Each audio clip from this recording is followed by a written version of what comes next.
The Numinous Podcast with Carmen Spaniola.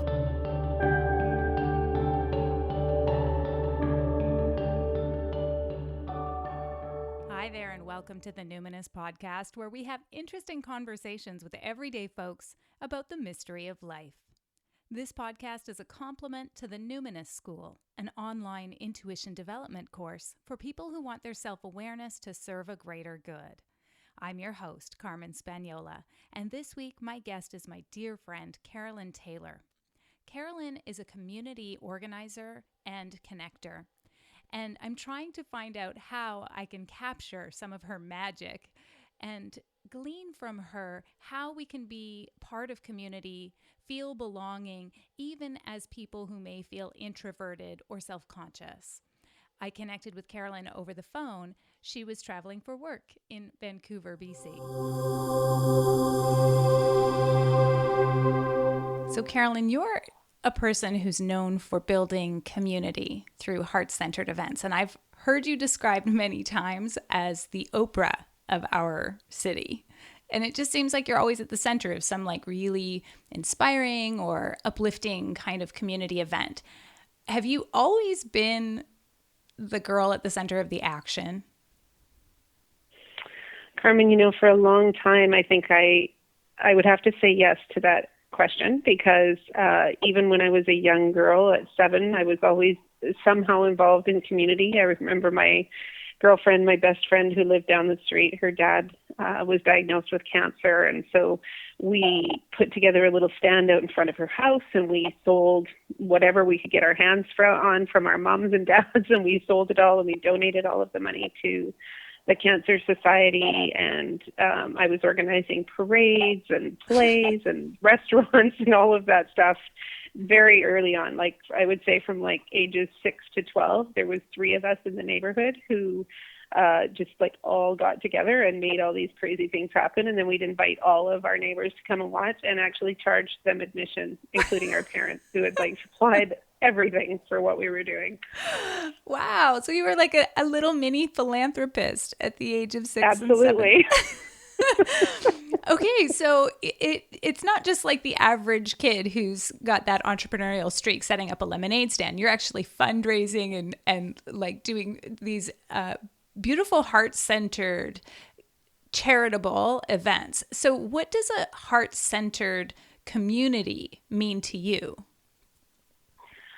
I really think that, I have sometimes been probably criticized for being too heart-centered and not thinking with my head all the time, at various points in my life. But I believe that heart-centered is about trusting your intuition. And so, for example, when I get an idea about an event, I can usually feel it, right? So it's like, oh, I'm going to do this event. And then I can feel it in my body that is the right event for whatever the time is in my life and in the people around me's life. So it's very intuition-based and heart-based.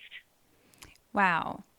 So how do you know when, because you're such a giver, so it sounds to me like you get inspired ideas on the regular. And how do you, as a person who wants to give, who wants to bring people together in this heart-centered way, how do you kind of cap yourself so you don't get burnt out? I've never experienced complete burnout, but I certainly have had days where it's like, okay, maybe I just need like a regular job that I go to from 8 to 4 every day and then come home and make supper and, do the average sort of thing. But in reflection with myself or with somebody else, they're like, yeah, you would be so bored. So what I do, I have a lot of practices every day that I do to sort of ground and center myself. And as we speak, I'm sitting in the backyard surrounded by nature and birds and butterflies and the sun is, coming through the trees and that sort of thing. But what I've really learned recently is to let go of stuff. So I want to build, for an example of that would be that I want to build up the U Unlimited community, which is one community of women that I've created here in Victoria. So I want to build that up, but I recognize like I can't keep being at and doing every single thing. And so a good example is after the awards last year, in November, we had the Unlimited Woman Awards. And from that, we had 12 different local performers that performed in between each of the awards. From that has sprung an event called Women in Song. And I can honestly say that I have not yet been to a Woman in Song because I have an amazing community leader that's putting all of that together. So I created the infrastructure and do the promotion of it and host the information on our site. But she does everything else associated with that. And so the community continues to grow in that way. And I don't have to be there to do it. And we're starting a similar thing in October where we're going to have You Unlimited hikes. And so once a month, we're going to have a hike that's led by another member of our You Unlimited community. And that's her passion. Her passion is to hike and bring people together. So the elements that I'm looking for within, people to become leaders within the You Unlimited community are sort of like here's my thing, and I'm going to take responsibility for it and action it. And then I will partner with them to get the word out so that more people can connect through that.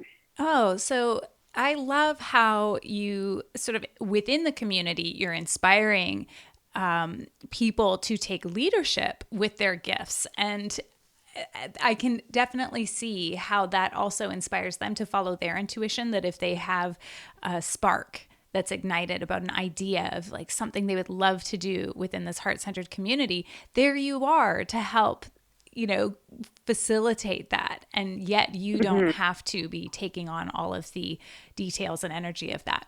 Now, that also makes me think about how much more connected when other members of the community see that, hey, if I have an idea, I could be supported to bring that forward. It really deepens the sense of belonging in that community. It's not just sort of this hierarchy, right? Where it's like, oh, there's Carolyne at the top. You actually are supporting people who are willing to commit and who, like you, have such a strong passion to give back. You're supporting them to connect more deeply, and you're like helping to make those connections by promoting their event and talking about them and celebrating their gifts. But have you ever had a time when you really felt like you didn't belong? Like, have you ever been an outsider or like moved to a new city or anything like that and had to sort of start from scratch? I was going to say no, I've never had to move to a new city, but I guess even within our own city here in Victoria, we have so many different municipalities and so many little pockets. And so I can actually say yes. And while I didn't feel like an outsider, I knew very few people. And it was as simple as a move from the Swan Lake area out to Deep Cove. So as far as you can go out to the ferries. And coming from, being in my son's school all the way up to grade 5 and being very active in the school and very active with his sports and everything like that, being in a new community, I thought, okay, well, how do I meet people here? Like, what am I going to do? And so my thing is always to read like bulletin boards and see what's going on locally and see, oh, there's a market here or there's a play here or whatever that is. And so I wandered into the Deep Cove market and absolutely loved it. And it's not there anymore in the form that it was. It was a big barn, and they had all these homemade preserves and whatnot. And that summer, I started baking and doing all the preserves for the Deep Cove market. So I really found my piece of, and it was as simple as a conversation. It's like, how can I support you here in the market? I love to bake. I love to make jam. I love to, all of those things. How can I support you here in the market and then follow a little bit of my passion? And in that simple thing, I became part of the community, so that when my son went to school that year in grade 5, I was already part of the community. And I think too, like helping in the school and doing all of those things, I think when we give of ourselves, we automatically become part of a community. When we give selflessly. Mm-hmm. And yeah, that's such a wonderful reversal, isn't it? Like so many times, we hear them say from the Course in Miracles that a miracle is just a shift in perception. And so there you were, new in community. And instead of saying like, how can I belong? How can I belong? You said, how can I support you? And then you ended up finding that sense of belonging. That's really beautiful. Now, I personally have a bit of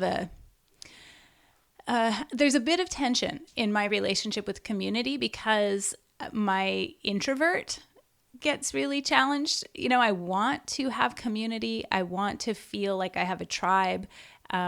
But sometimes, but actually I go to a lot of events and I basically, stand near the coffee and stir my tea for a long time kind of thing. And I tend to sort of hold up the wall.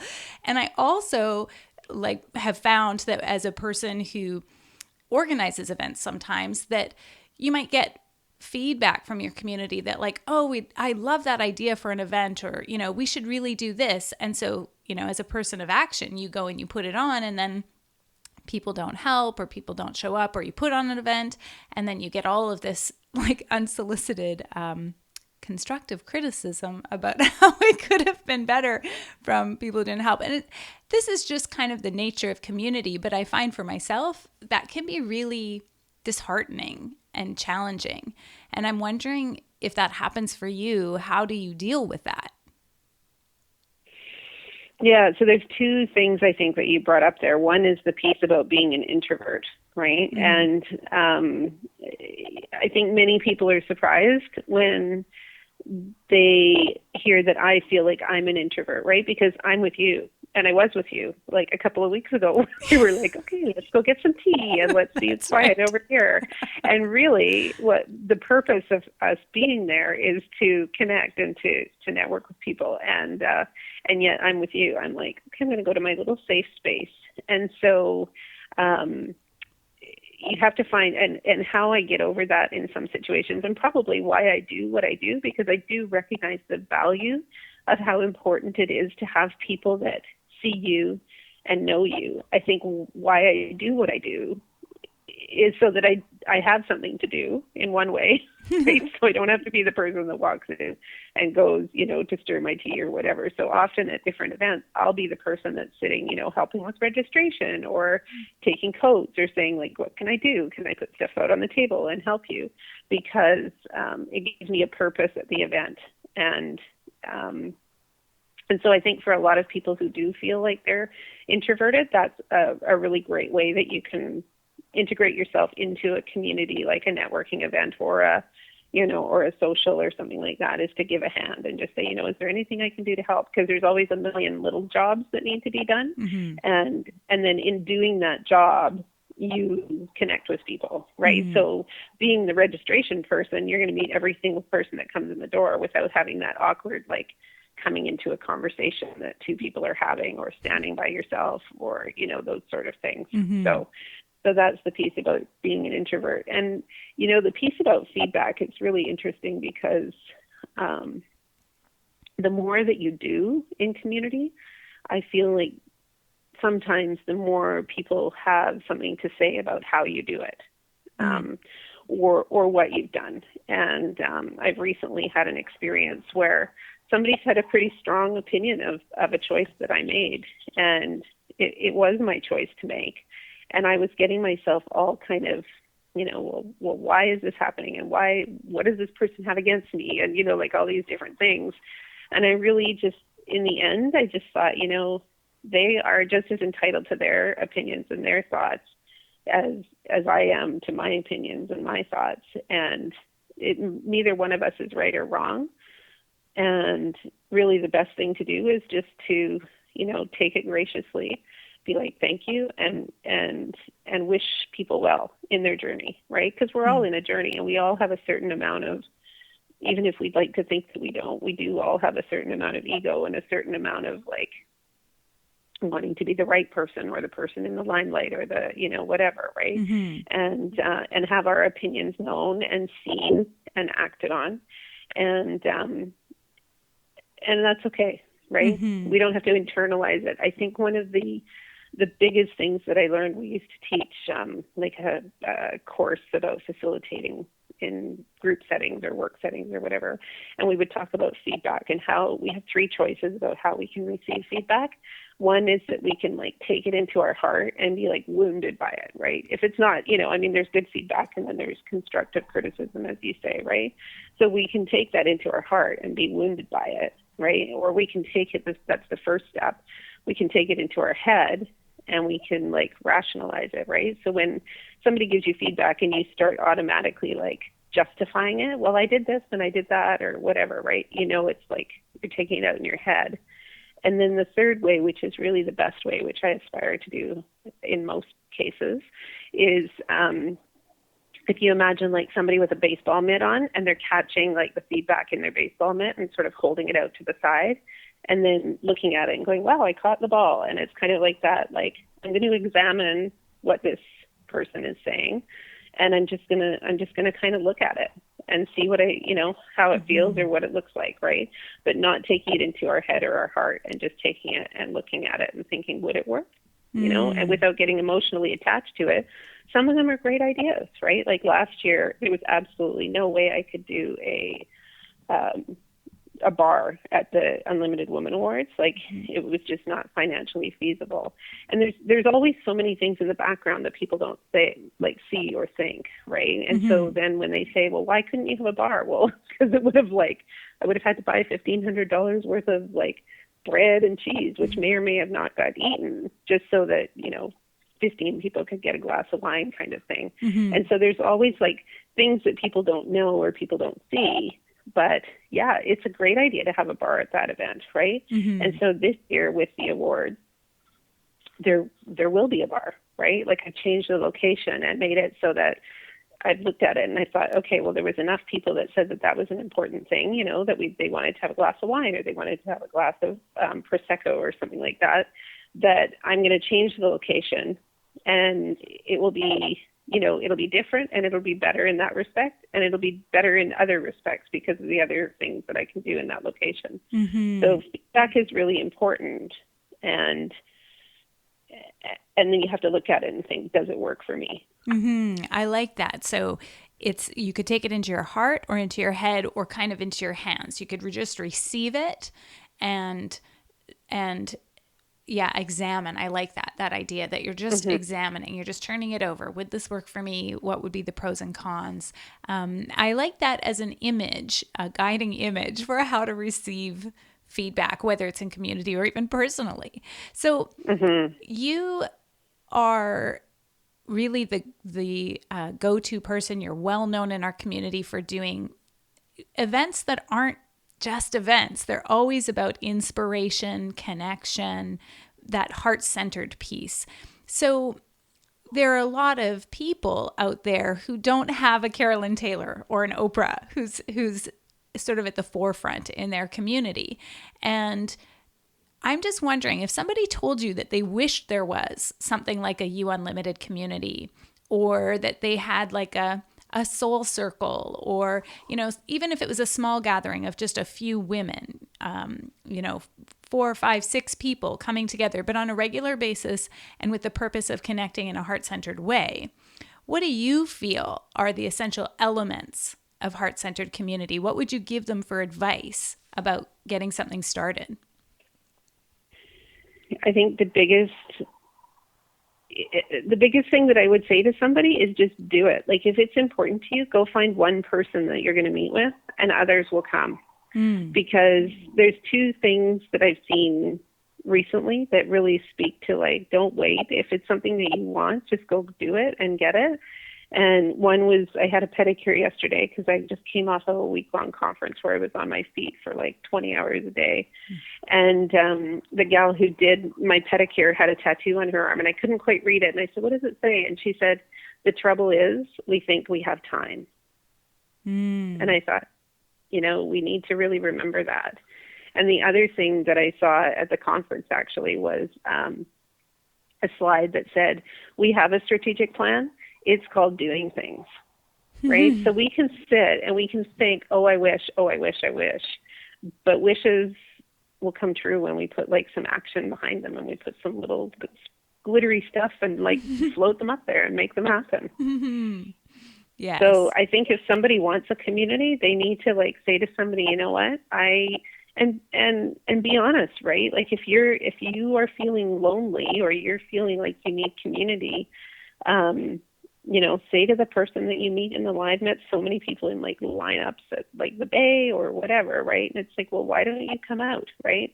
So we have to not be on our phones, or we have to not paying attention, because there's people all around us that want exactly the same thing that we want. So true. Well, you and I could talk about this kind of stuff forever. Before I thank you for coming on the show, on the Numinous podcast, we always end with one specific question from the Proust questionnaire, and that is, Carolyne Taylor, what does happiness mean to you? At this point in my life, happiness means lying on the grass with my granddaughters and playing with them.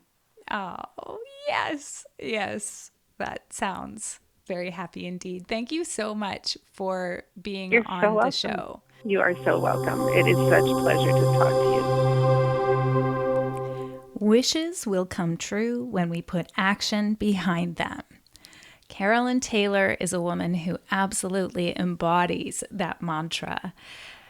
Today's show notes can be found on my website, carmenspagnola.com, CarmenSpagnola. Just click the link for the podcast tab, and that's where you'll also find information about Carolyne's communities. She's also part of a small business incubator, so many different activities. And if you are in the Pacific Northwest, you must attend the Victoria Yoga Conference. It happens in the early new year annually. I want to thank Carolyne for coming on the show, and I want to thank you for listening. If you enjoyed the show, I'd really appreciate your review on iTunes, and I want to thank very much one of my reviewers, Read My Lips Marie, who posted a wonderful review of my interview with Sandra Yancey. I really appreciate you taking the time to do that. Please share this show far and wide, because you never know who needs to hear it right now. If you'd like to keep exploring the great mystery of life with me, you can go to my website, carmenspagnola.com. Click the link for the Numinous School, my online intuition development course. And while you're there, sign up for my monthly email newsletter. You'll instantly receive a meditation download, and you'll get something free from me every month. Until next time, take care.